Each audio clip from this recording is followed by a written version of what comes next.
Idedepensa ni one lightweight world champion Shinya Aoki ang corona kay Team Lakay Edward Pulayang sa main event ng one defending honor sa November 11 sa Singapore Indoor Stadium.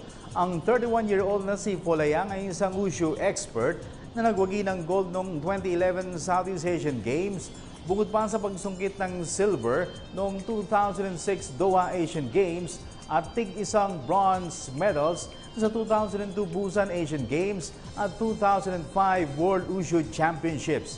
Ayon kay One Executive Director Victor Cui, isang world-class promotion ang kanilang inihahanda sa nasabing event kung saan isa pang title fight ang kanilang ikinakasa.